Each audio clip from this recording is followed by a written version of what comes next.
Hello, I am Jessica Crowley. I am a medical oncologist with CHI St. Joseph Health Cancer Care here at St. Joseph East. Thank you for joining us today for Let's Break to Educate.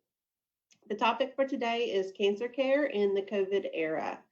I am happy to field a few questions that I am addressing daily with my own patients to help us all prioritize our chronic health maintenance while minimizing exposure to COVID-19.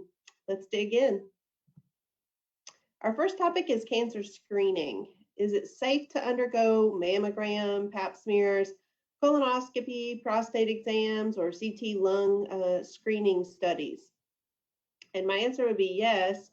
At CHI St. Joseph, we have instituted countless measures to make sure that our screening activities can continue with minimal risk. Last March and April, we halted all screening activities, redesigned our testing and treatment areas to ensure social distancing, instituted routine use of personal protective equipment, initiated routine preoperative COVID testing, and in the last few weeks, vaccinated our staff to decrease the risk further. If you have any questions about safety practices, please feel free to contact your screening facility directly for more information.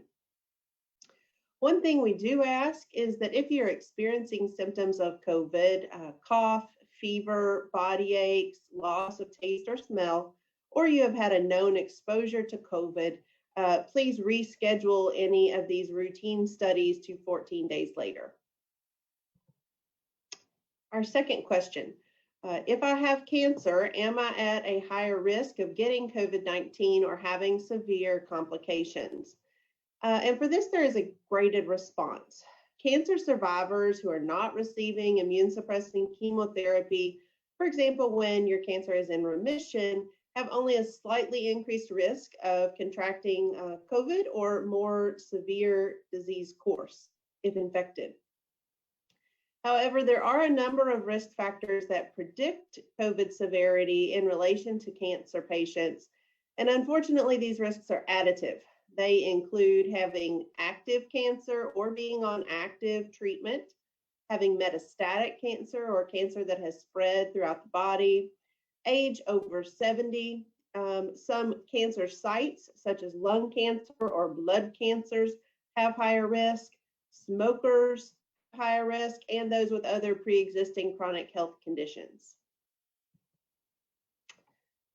Question number 3, what impact is COVID having on the ways that we treat cancer? In general, we are using oral medications, pill treatments, and telehealth visits when possible to minimize the frequency of in-office visits.